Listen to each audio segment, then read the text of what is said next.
Bonjour à tous, aujourd'hui nous allons parler de Dracula. Il s'agit d'un roman de Bram Stoker publié en 1897.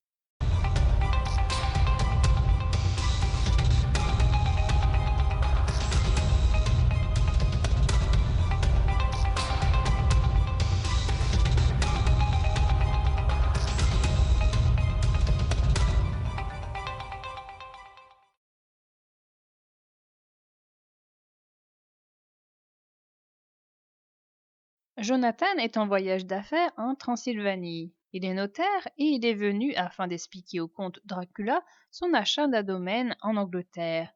Le château du comte Dracula se situe dans les montagnes des Carpates. Avant d'atteindre cette demeure, il fait une halte dans une auberge. Les aubergistes refusent de lui parler de Dracula. La femme le prévient tout de même qu'il se prépare à voyager la veille de la nuit Saint-Georges. À minuit, les forces maléfiques seront sur terre. Elle passe au jeune homme un crucifix. Deux calèches le mènent au château. Le voyage ne se passe pas très bien. Le conducteur lui paraît bizarre. Il entend des chiens hurler et des loups s'approchent. Il finit par arriver au château où il rencontre le comte. Ce dernier accueille très bien son invité. Jonathan reste quelque temps au château. Les deux individus parlent de l'achat du comte. Jonathan trouve rapidement quelques éléments bizarres. Il y a l'absence de miroir dans le château, l'absence de reflet de Dracula dans le miroir de Jonathan. Il y a une sensation de dégoût lorsque Dracula le touche. Il y a l'existence de portes fermées que Jonathan n'a pas le droit de franchir. Dracula n'apparaît que lorsqu'il fait nuit. Il y a l'absence de serviteurs. Ce qui est également étrange est l'effet du sang et du crucifix sur Dracula. Jonathan finit par se rendre compte qu'il est enfermé dans le château.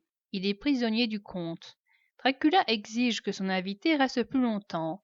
Il fait écrire à Jonathan de fausses lettres pour qu'il fasse croire à ses amis qu'il est sur le point de partir ou qu'il est déjà parti du château.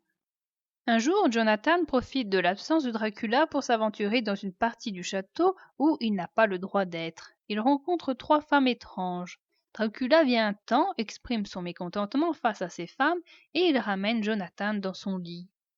Un jour, en passant par le mur, Jonathan arrive à la chambre de Dracula. Il parvient à trouver une autre pièce où il trouve Dracula en train de dormir dans un cercueil. Jonathan, qui a de plus en plus peur pour sa vie, essaie de monter rapidement un projet de fuite. Mina est la fiancée de Jonathan. Elle écrit à son amie Lucie. Cette amie lui parle de deux connaissances qu'elle a faites récemment. Il s'agit d'Arthur Holmwood et d'un dirigeant d'un asile d'aliénés qui s'appelle le docteur Seward. Le docteur Seward parle d'un de ses patients, Renfield. Il attire les mouches, les araignées et les oiseaux. Il lui arrive parfois d'en manger quelques-uns. Une tempête importante se déroule. Un bateau est retrouvé abandonné. À bord, on trouve un journal du capitaine. Il y parle des disparitions des matelots les uns après les autres. Un homme grand, maigre, pâle, les ferait disparaître. Cet homme a amené avec lui 50 caisses de terre. Le corps du capitaine est enterré. Le vieil homme avec qui Mina a eu des conversations quelques jours plus tôt est retrouvé mort, vraisemblablement mort de peur. Mina s'inquiète du manque des nouvelles de Jonathan. Mina remarque des accès de somnambulisme chez Lucie et elle s'en occupe. Une nuit, Mina retrouve son amie dans le cimetière, accompagnée d'un homme au visage blanc et aux yeux rouges. Mina la ramène dans sa chambre saine et sauve. Lucie est de jour en jour de plus en plus faible. Elle possède deux trous dans le cou que Mina n'explique pas. Mina reçoit des nouvelles d'une bonne sœur d'un hôpital de Budapest. Jonathan a une fièvre cérébrale. Mina va à Budapest rejoindre son fiancé. Elle se rend compte que Jonathan est devenu amnésique par rapport à ce qu'il s'est passé ces derniers temps. Les deux jeunes gens se marient. Le patient du docteur Seward, Renfield, s'enfuit. Le docteur le surprend en train de parler à quelqu'un qu'il appelle maître dans la propriété apparemment abandonnée jouxtant l'asile.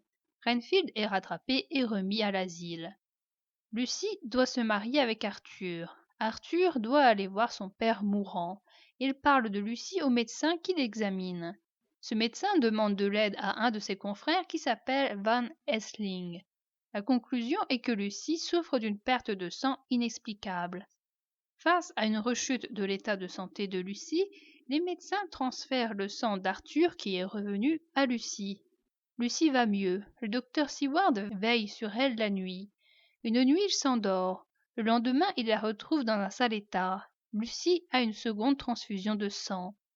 Van Helsing fait venir des fleurs d'ail et les installe au lit de la jeune femme. La nuit, la mère de Lucie enlève les fleurs, pensant qu'elles vont gêner Lucie. Le lendemain, Lucie va de nouveau très mal et une troisième transfusion de sang est effectuée. Elle reprend des forces, mais elle entend plusieurs fois une chauve-souris taper contre la fenêtre. Le patient Renfield attaque et blesse le docteur avant de redevenir calme. Un loup s'échappe du zoo. Il vient sous la fenêtre de Lucie. Quand la fenêtre s'ouvre, l'apparition du loup provoque une crise cardiaque à la mère de Lucie qui, déjà affaiblie par une maladie, décède sur le champ. Lucie se retrouve toute seule dans la maison car les servantes ont pris du laudanum sans le savoir. Le lendemain, Lucie est encore trouvée dans un sale état. Elle change de comportement et elle change aussi physiquement. Par exemple, ses dents deviennent plus longues. Mina s'inquiète de ne pas avoir eu de nouvelles de Lucie. Elle est revenue à Exeter avec son mari. Un jour, par hasard, Jonathan, qui se promenait avec Mina, rencontre Dracula.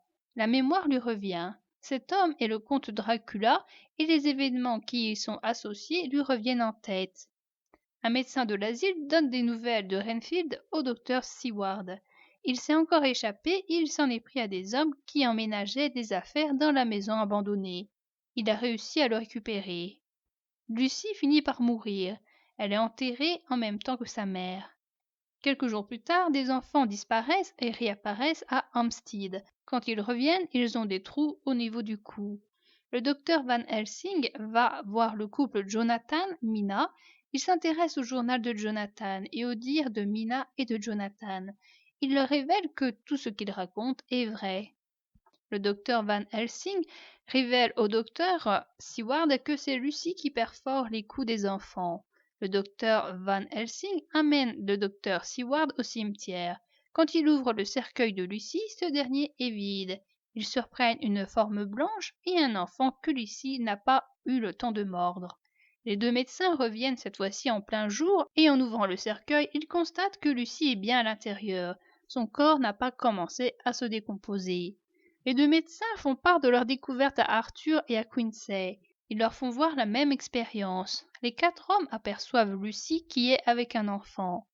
Arthur la tue avec un pieu dans le cœur. Le docteur Van Helsing veut maintenant qu'il tue Dracula.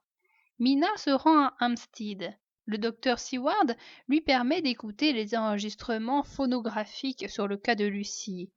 Mina recopie tout ce qui concerne Dracula et elle le fait en plusieurs exemplaires pour tout le monde. Mina rend visite à Renfield. Le groupe comprend que Dracula est un vampire et qu'il habite la propriété jouxtant l'asile. Le groupe veut retrouver les 50 caisses de terre que Dracula a ramenées grâce au bateau. Mina ne fera pas partie de ces expéditions. Le groupe des hommes se rend dans la propriété de Dracula.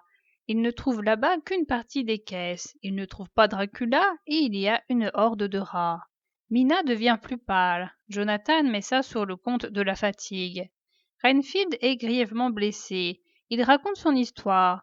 Il a reçu plusieurs fois la visite du comte dans sa chambre après l'avoir invité. Après la seconde visite de Mina, Renfield s'est rendu compte que le comte s'en prenait à Mina. Il a voulu se battre avec le comte, mais le comte a gagné. Il meurt peu de temps après. Le groupe va dans la chambre de Mina et de Jonathan. Ils y trouvent le comte Dracula.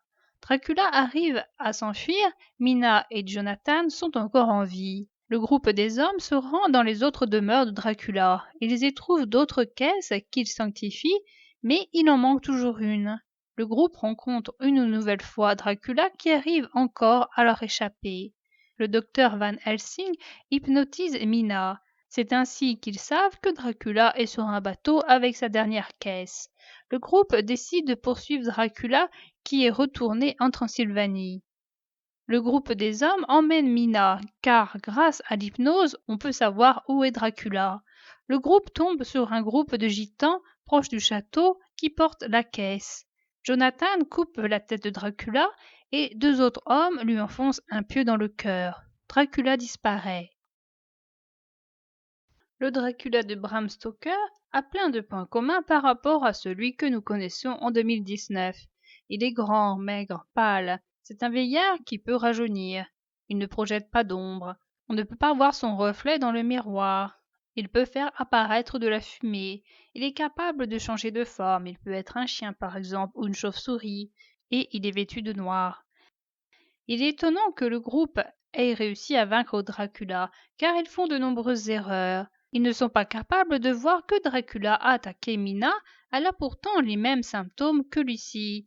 Il y a un manque de surveillance. Ils ont mis un bon bout de temps pour comprendre où se situait la première maison de Dracula. Ils ont des scrupules ridicules face à la loi, alors que Mina va peut-être bientôt mourir.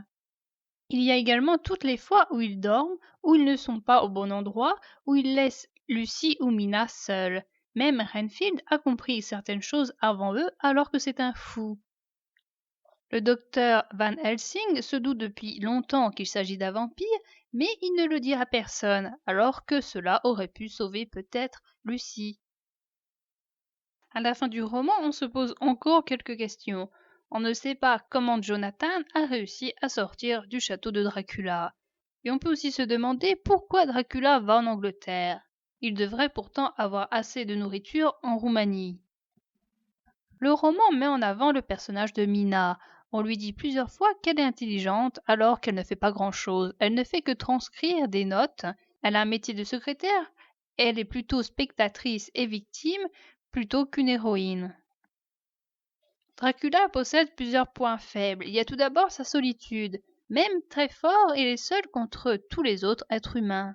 Il est contraint à une absence d'activité durant le jour, alors que c'est à ce moment-là où il peut le plus se faire attaquer par les hommes.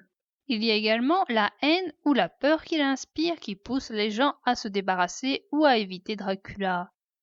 Le fait étonnant est que le monstre sanguinaire peut être arrêté par des fleurs d'ail.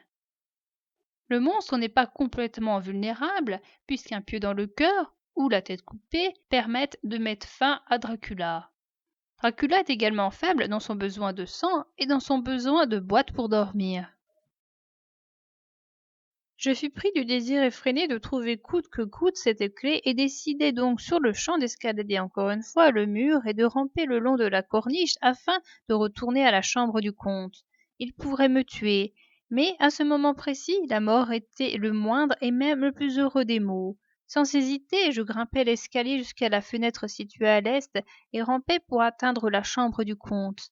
Elle était vide, comme je m'y attendais. Je n'y trouvai par contre aucune clé, mais le tas d'or y était toujours.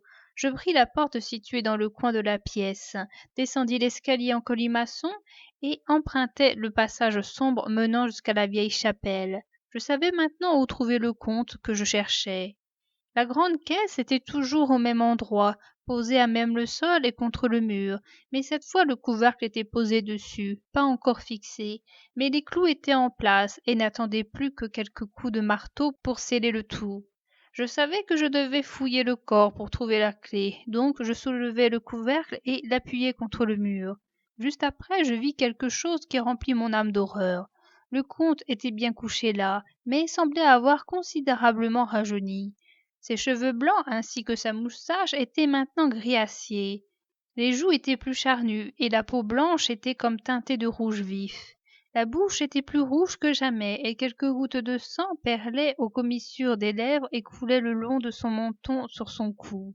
Même ses yeux, au regard profond et brûlant, semblaient enfoncés dans une chair gonflée car les paupières et les poches juste en dessous étaient boursouflées. On aurait dit que l'horrible créature était tout entière gorgée de sang. Il était là, étendu comme une sangsue immonde, épuisé et repu. Je frémis en me penchant pour le toucher, et tous mes sens semblaient se refuser à ce contact. Mais il fallait que je trouve ce que j'étais venu chercher, sinon j'étais perdu. La nuit prochaine pourrait bien voir mon corps servir de festin aux trois horribles créatures. Je palpai son corps, mais ne trouvai aucune clé. Je m'interrompis pour regarder le comte. Il avait ce sourire moqueur sur son visage bouffi qui me rendait fou. Devant moi se trouvait la créature que j'aidais à faire transporter à Londres, où, peut-être pour des siècles et des siècles à venir, parmi ces millions d'habitants, il pourrait satisfaire sa soif de sang Il créait une nouvelle race de créatures démoniaques qui se nourriraient aux dépens d'humains sans défense.